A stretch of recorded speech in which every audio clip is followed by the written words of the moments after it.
Hey everyone, welcome back to the channel today. We are diving into a topic that sounds like something straight out of a spy novel. Japan trying to use Mongolia to break free from its rare earth dependence on China. They have traveled thousands of miles, thrown around billions of yen, and are trying to build an aerial bridge. But guess what? They still cannot get around the one giant obstacle that keeps staring them right in the face. So let us rip this apart piece by piece, and I promise you, we are going to cover every single detail. Recently, Japanese officials have been making a whole lot of trips to Mongolia. I am talking about a suspicious amount of visits. And the frequency has been accelerating noticeably. And why are they doing this? Because Mongolia sits in that perfect geopolitical sandwich right between China and Russia. It is basically the backyard of two of the world's biggest powers. And Japan knows that perfectly well. Japan did not just show up with gifts and handshakes, they went all the way to upgrade their bilateral ties to what they now call a special strategic partnership. That is not just diplomatic fluff, that is a serious commitment. And on top of that, they are throwing serious cash at expanding Genghis Khan International Airport's cargo terminal. Now, on the surface, that sounds almost clever, right? The Japanese logic goes something like this. If Mongolia's massive mineral wealth cannot go overland without passing through either China or Russia, then we will just go over them, literally over their heads. They want to pour money into creating an aerial corridor flying tons of rare earth ores, and I am talking about ores valued at over $1 trillion, by the way, directly back to Japan. And the ultimate goal they keep advertising, complete and total decoupling from Chinese rare earth imports. Sounds like a master plan on paper, until you start poking holes in it with actual facts and logistics.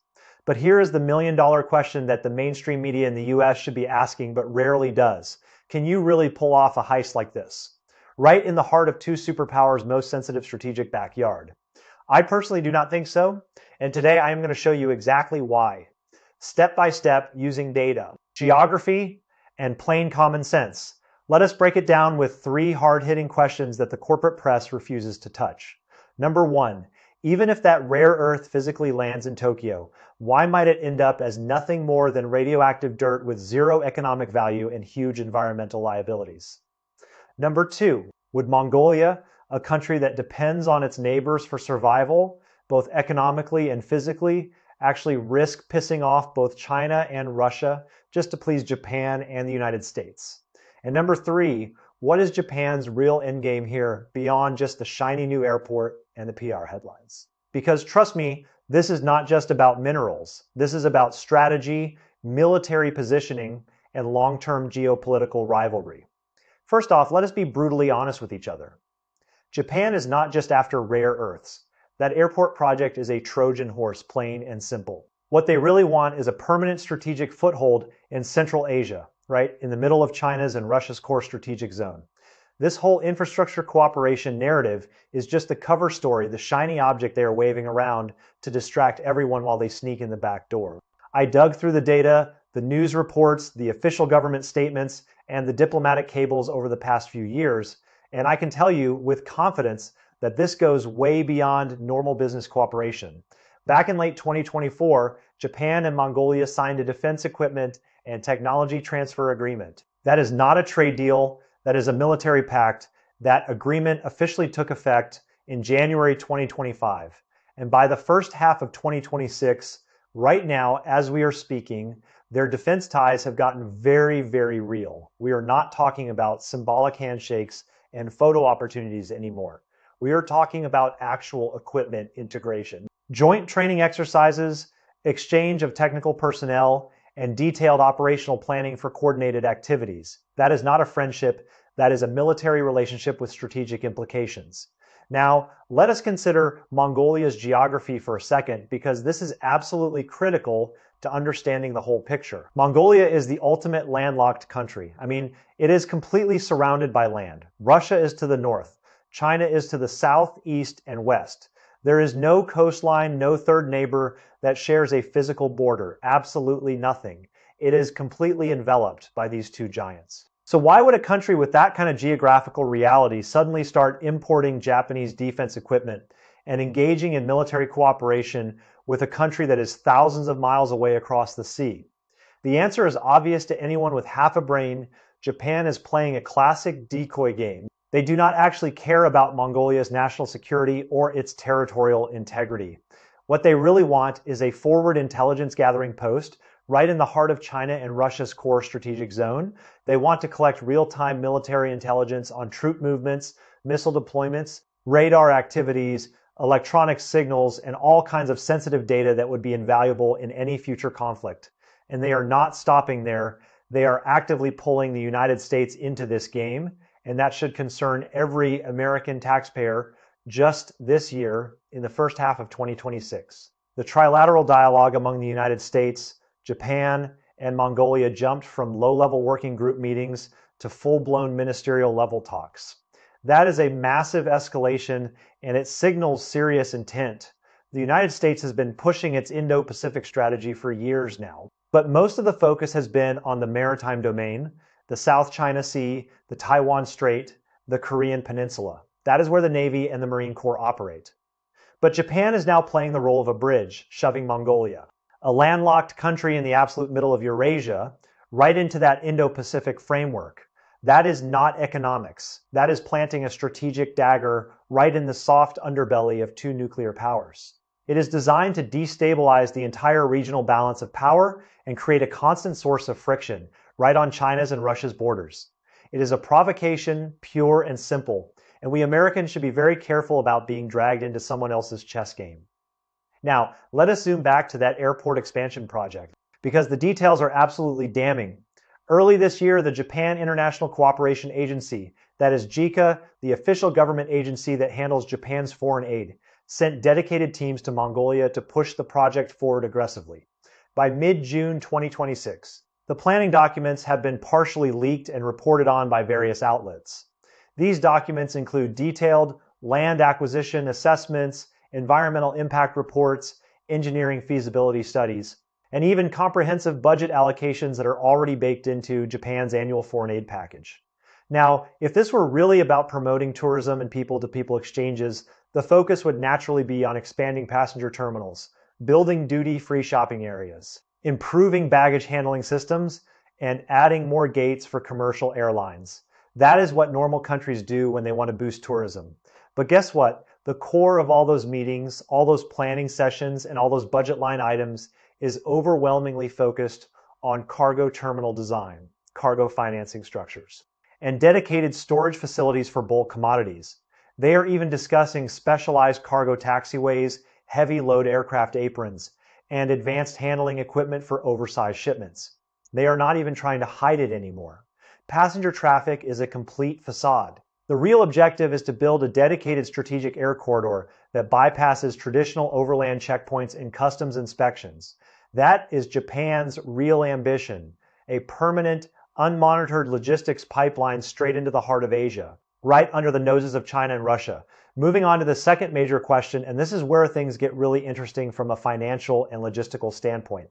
Can you realistically ship bulk mineral ores by airplane and not go completely bankrupt in the process? The answer is a resounding no, and I mean absolutely not. It fundamentally defies every basic principle of commercial logistics, supply chain management, and common business sense. Let us look at the numbers, because numbers do not lie. Genghis Khan International Airport was originally designed to handle approximately 1.6 million passengers annually. That was the original capacity when it was built, but last year the actual passenger traffic surged to 2.4 million, already way over capacity, with all the operational headaches that come with overcrowding. And in the first half of 2026, the pressure has only gotten worse. The airport is packed to the gills during peak travel seasons. Security lines are stretching well over 2 hours on busy days, and passengers are constantly complaining about delays, cancellations, and general chaos. So in an airport that is already struggling just to handle civilian passengers, even if Japan pours billions of dollars into expanding the cargo terminal, how much can a single freighter really carry? Let us do the math. A Boeing 747 freighter, one of the most common cargo planes in the world, maxes out at about 100 tons of payload. The Airbus Beluga, which is one of the biggest cargo planes ever built, can handle a few hundred tons. That sounds impressive until you realize that bulk mineral exports are measured in tens of thousands, hundreds of thousands, or even millions of tons per year. Flying a few plane loads of ore every day is like trying to empty the ocean with a teaspoon. It would not even cover a single month's worth of pilot testing. let alone meet Japan's actual industrial demand for rare earth materials. We are talking about orders of magnitude here. The gap between air capacity and actual mineral output is so huge that it is almost laughable. And anyone who knows anything about global supply chains understands that bulk commodities move by rail or sea because that is the only way the math works. Air freight costs are typically 10 to 15 times higher than rail or sea transport. And that is just the baseline. That number does not even include charter fees for dedicated flights, air rights negotiations with multiple countries, emergency diversion costs, if a plane has mechanical trouble, additional insurance premiums for high-value cargo, and the administrative nightmare of getting overflight permits from every country along the route. Industry insiders know that raw rare earth ores are extremely low grade when they first come out of the ground. They often contain less than 1% actual rare earth elements by weight. The rest is just dirt, sand, clay, and various other impurities that have absolutely no commercial value. So you are spending 15 times more on shipping costs. Flying tons of basically worthless dirt and rocks all the way back to Tokyo, and after you factor in the massive refining and separation costs, you will not even break even on the fuel bill, let alone the airport landing fees, ground handling charges, and customs duties. This is strategic panic spending driven by pure anxiety and zero rational calculation. It is an ego project for politicians who want to look tough on China, not a real supply chain solution that makes any economic sense. And guess what? This is not even a new idea. Japan is not the first country to try this, and it probably will not be the last. Back in 2023, the United Kingdom made a big show of announcing an air bridge with Mongolia to transport rare earths. The British government held press conferences, issued grand statements, and promised to revolutionize the supply chain. That same year, the United States also jumped into the fray, signing a minerals cooperation memorandum with great fanfare and lots of media coverage. The mainstream press had a field day, with headlines everywhere claiming that a new era of rare earth independence was just around the corner and that the West finally had an answer to China's dominance. But fast forward to today, mid-2026, 3 years later, and absolutely nothing has materialized on the ground. No refineries have been built, no real logistics routes have been established, no supply agreements have been finalized, and not even a single test flight has taken off from that airport carrying rare earth ores. It is all PowerPoint presentations, glossy brochures, and empty promises from politicians who have already moved on to the next headline. The lesson is crystal clear. Extreme costs and limited air capacity make these aerial corridor fantasies nothing more than political theater. They are a complete waste of taxpayer money and a convenient excuse for officials to take fancy overseas trips, stay in nice hotels, and attend photo ops with foreign dignitaries. But let us, for the sake of argument, assume that Japan ignores all economic logic, abandons all financial discipline, and flies all that raw ore back to Tokyo anyway. Would they finally be free from Chinese rare earth dependence? Would all that effort and expense finally pay off? I think Japan has made a fatal strategic miscalculation here, and it is a mistake that keeps getting repeated by policymakers in Washington as well. They fundamentally misunderstand where the real bottleneck in the rare earth supply chain actually is. Rare earth do not come out of the ground ready to use. They are not like iron ore that you can just melt in a blast furnace. They exist in chemically complex compounds, multiple elements tightly bound together in intricate crystal structures that require extreme processing to separate. You cannot just burn them like coal or melt them like aluminum. You need a series of extremely sophisticated chemical processes: acid leaching, solvent extraction, ion exchange, fractional crystallization, and multiple stages of purification to peel apart each individual element and get it to industrial grade purity. That is what industry insiders call rare earth separation and refining technology. And it is far, far more difficult than mining itself. Without decades of accumulated expertise, specialized equipment, and a trained workforce, you cannot even begin to compete with the established players. Now let us look at China's position in this global supply chain, and I want every American viewer to pay close attention because this is where the real story lies. China does not just have large rare earth reserves.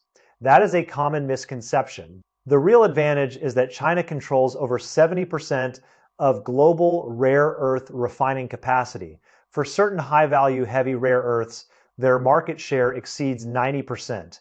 That is not a majority, That is a monopoly, and I do not use that word lightly, frankly speaking. China is the only country in the world that can refine large quantities of raw rare earth ores efficiently, cheaply, and with consistent high purity. Other countries either lack the advanced technology, face astronomical production costs, or simply cannot scale up beyond small laboratory experiments. We all know that lab-scale success does not translate to commercial viability on a global scale. Japan imports over 60% of its rare earths from China, and for heavy rare earths, which are critical for high-tech applications like military radars and missile guidance systems. That import dependence is practically 100%. Why? Because Japan's domestic refining capacity is a joke.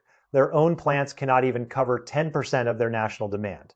It is simply not enough to make any meaningful difference. So you fly all that Mongolian raw ore, which is still contaminated with trace radioactive elements, uranium, thorium, and all sorts of toxic impurities, all the way back to Tokyo. You paid a fortune in air freight, you jump through endless bureaucratic hoops, and you finally have the ore sitting in a warehouse. Now, what without China's core refining technology, that ore is not valuable. It is a huge liability. Japan would have to spend billions of dollars just on environmental remediation, handling wastewater, toxic sludge, radioactive residues, and airborne particulates.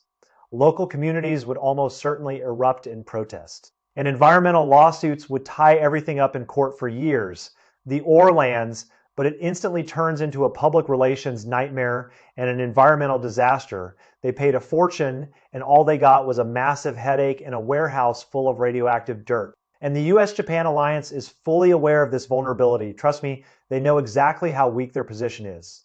Last October, the United States and Japan hastily signed a rare earth joint development memorandum, claiming they needed to secure supply chain resilience and reduce strategic dependence in high-sounding diplomatic language. But why were they in such a panic? Why the sudden urgency? Because in 2026, right now, as we are speaking, China's export controls on gallium, germanium, and other critical materials have hit American and Japanese semiconductor research and development and defense industries, right where it hurts the most. Advanced chip fabrication lines are running low on raw inputs, and production schedules are being delayed.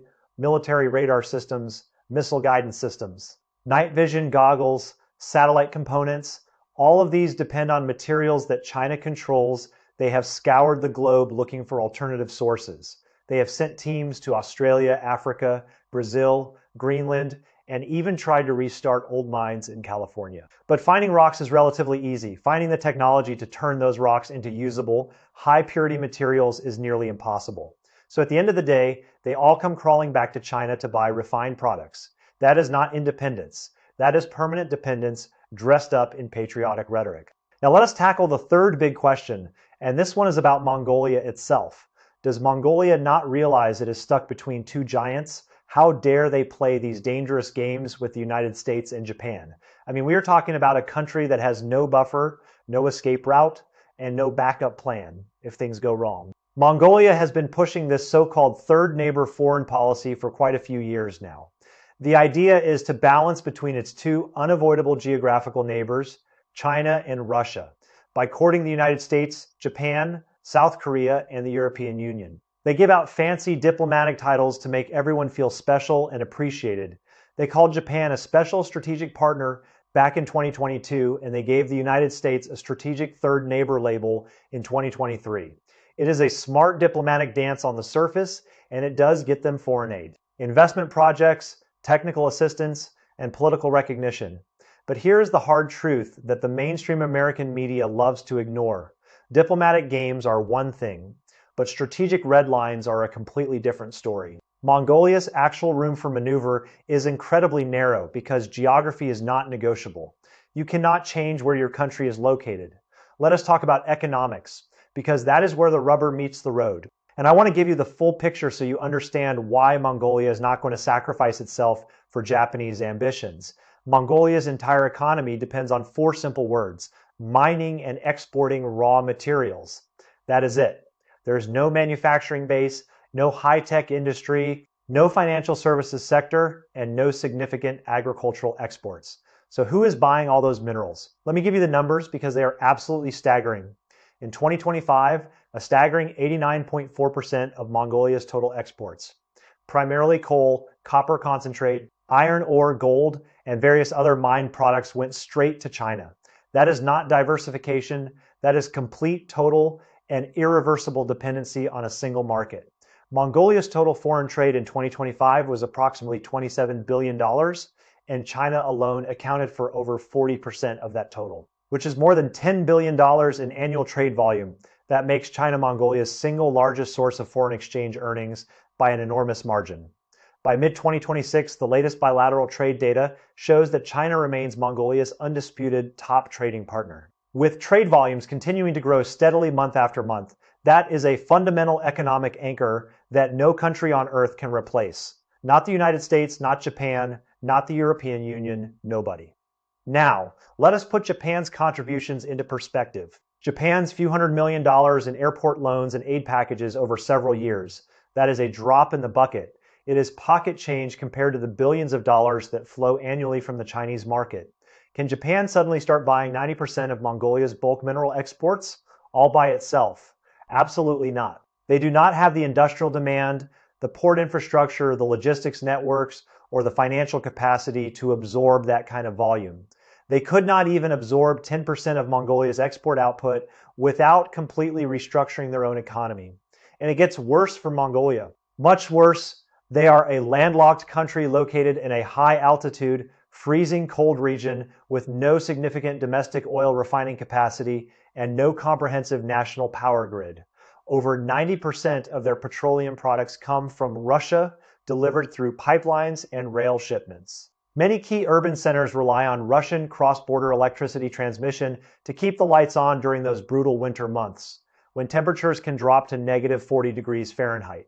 If Russia ever decided to tighten the tap, Mongolia's trucks stop running. Their generators go silent, their hospitals lose power, and people literally start freezing to death in their homes. That is not a theoretical risk. That is a daily existential reality. So think about this carefully, because this is where the strategic calculus becomes crystal clear.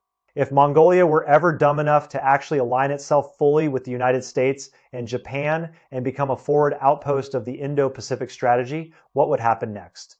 Let us run that scenario. The border crossing at Ehrenhut, which is one of the main overland trade routes between Mongolia and China, could easily be slowed down or restricted. Customs clearance for bulk commodities could be delayed for days or weeks. Within a few weeks, Mongolia's export revenues would collapse completely. Their foreign exchange reserves would evaporate, their national currency would plummet in value, and the entire government budget would implode because they have no other revenue sources. At the same time, if Russia simultaneously reduces fuel and electricity supplies, the country would face a full-blown humanitarian catastrophe in the middle of winter. There would be rolling blackouts, fuel shortages, food distribution breakdowns, and widespread social unrest. The government would fall and the country would descend into chaos. So let me ask you a simple question. Does Mongolia really have the guts to flip for Japan and the United States? Absolutely not. They are acutely aware of who holds their lifelines. They know where their food comes from, where their fuel comes from, where their electricity comes from, and where their export revenue comes from. Diplomatic flattery and photo opportunities are fine. They will gladly take the fancy titles and the aid money.